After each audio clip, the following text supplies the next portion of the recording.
ہوا ہے اس پہ آقا تشریف رکھتے ہیں اور میں حضور علیہ السلام کے قدموں سے لپٹ کر حضور کے قدموں میں زمین پر بیٹھ جاتا ہوں، قدمین شریفین سے لپٹ کے نیچے بیٹھ جاتا ہوں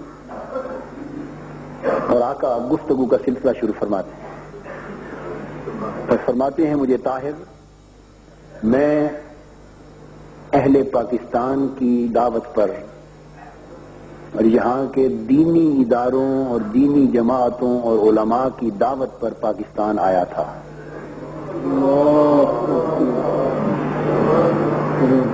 فرماتے ہیں اہل پاکستان نے مجھے پاکستان آنے کی دعوت دی تھی، یہاں کے دینی ادارے، دینی جماعتیں اور علماء، انہوں نے مجھے دعوت دی تھی، ان کی دعوت پر میں یہاں آیا تھا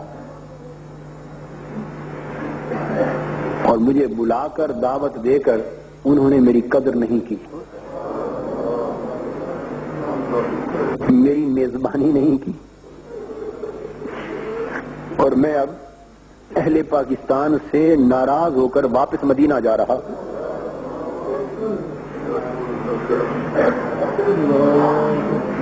ان دینی اداروں سے، دینی جماعتوں سے، ان علماء سے، اہل پاکستان سے ناراض ہو کر دکھی ہو۔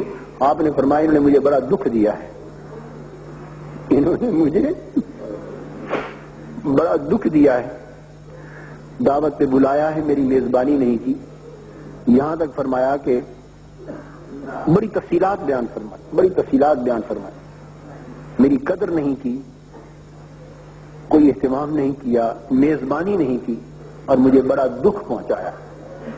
میں اب دکھی ہو کر میں نے فیصلہ کر لیا ہے کہ میں اب پاکستان چھوڑ کے واپس جا رہا ہوں، اس لیے میں لوگوں سے نہیں ملا، میں اب پاکستان چھوڑ کے واپس جا رہا ہوں۔ بس میں یہ بات سن کر حضور علیہ السلام کے قدموں پہ گر جاتا ہوں،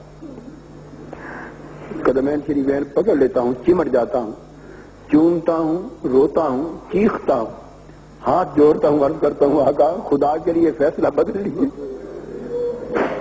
اور پاکستان چھوڑ کے نہ جائیے۔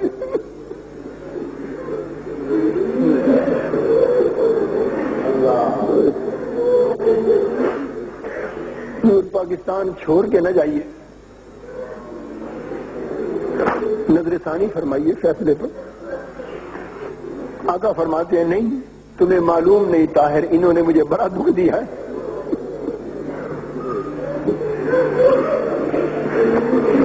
بار بار ایسا فرماتے ہیں کہ مجھے انہوں نے دعوت دی تھی، انہوں نے ان کی دعوت پر آیا تھا اور بلا کر میری عزت نہیں کی، فرماتے ہیں بلا کر میری عزت نہیں اور بڑا دکھ دیا ہے، اور میں نے اب فیصلہ کر لیا ہے کہ اب میں پاکستان چھوڑ کے واپس چلا جاؤں۔ بس میں روتا جا رہا ہوں اور التجائیں کر رہا ہوں، رو رو کر آقا کرم کیجیے،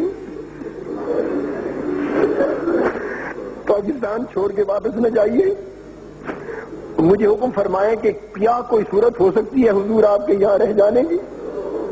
میں پوچھتا ہوں، بار بار فرماتے ہیں نہیں، میں اب واپس جانے کا فیصلہ کر چکا ہوں، مجھے بڑا دکھ دیا انہوں نے، یہ اصرار کے ساتھ فرما رہے ہیں اور میں روتا جا رہا ہوں، قدم میں نے پکڑے ہوئے ہیں، عرض کرتا ہوں حضور نہیں جانے دیں گے،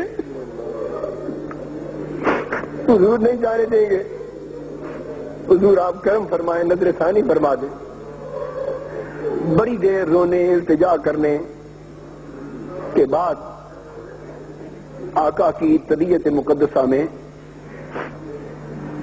کچھ پیار آتا ہے، شفقت آتی، غصہ مبارک ذرا ٹھنڈا ہوتا ہے اور فرماتے ہیں طاہر اگر مزید پاکستان میں مجھے ٹھہرانا چاہتے ہو تو اس کی صرف ایک شرط، مجھے اب پاکستان میں مزید ٹھہرانا چاہتے ہو تو صرف ایک شرط ہے، تم اس شرط کے پورا کرنے کا وعدہ کر لو، میں وعدہ کرتا ہوں۔ میں نے عرض کیا حضور فرمائے تو صحیح وہ شرط کیا ہے؟ وہ شرط کیا ہے؟ جو کچھ ہو سکا ہم کریں گے۔ آپ فرماتے ہیں طاہر اگر چاہتے ہو کہ میں پاکستان میں رک جاؤں تو شرط صرف یہ ہے کہ میرے میزبان تم بن جاؤ۔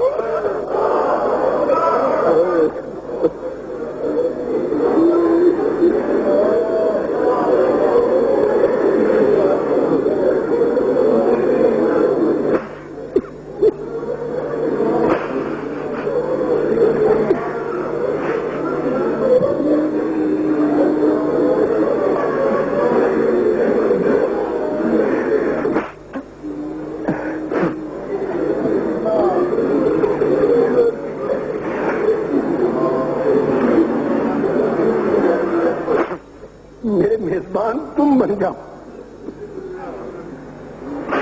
پھر رکتا ہوں یہاں، میں عرض کرتا ہوں آقا مجھے انکار نہیں، بڑی عادت ہے، پر میں اس قابل کا میں تو بڑا کمزور اور ناتواں آدمی ہوں، حضور میں میزبانی کیسے کر سکوں گا؟ مجھ سے کیسے میزبانی ہوگی؟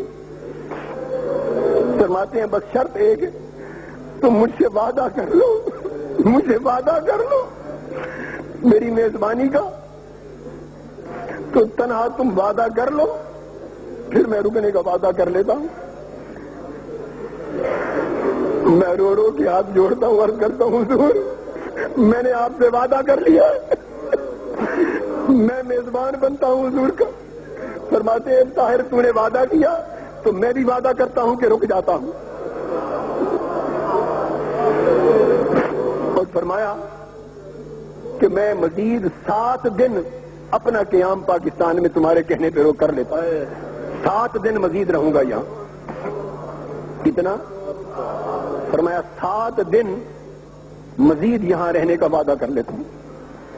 اب میں کچھ نہیں کہہ سکتا کہ اس 7 دنوں سے مراد کیا ہے، وہ کتنی مدت ہے یہ وہی جانتے ہیں، اس کی تفصیل معلوم نہیں ہے مجھے۔ اس 7 دنوں سے مراد کتنی مدت؟ فرمایا 7 دن میں رکتا ہوں تمہاری میزبانی میں۔ میں نے کہا حضور مجھے منظور پر یہ کیسے ہوگا سب کچھ؟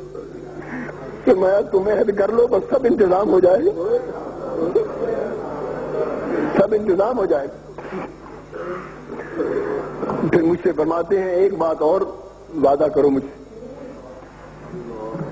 میرا ٹھہرنے کا انتظام بھی تم نے کرنا ہوگا، میرے کھانے پینے کا انتظام بھی تمہارے سپرد ہوگا، پاکستان میں جہاں کہیں آؤں گا جاؤں گا وہ ٹکٹ اور انتظام آمد و رفت بھی تمہارے سپرد ہوگا، اور جب واپس مدینہ جانا ہوگا تو مدینے تک کا ٹکٹ بھی تم لے کر دو گے، یہ سارا انتظام تمہارے سپرد ہوگا، یہ وعدہ کر لو۔ میں نے عرض کیا حضور یہ سارا وعدہ ہو گیا؟ فرماتے ہیں پھر میرا وعدہ ہے کہ میں 7 دن یہاں رک جاتا ہوں۔ اس وقت مجھے آقا نے فرمایا کہ تم اپنا ادارہ منہاج القرآن بناؤ، میں تم سے وعدہ کرتا ہوں تمہارے ادارے میں آؤں گا۔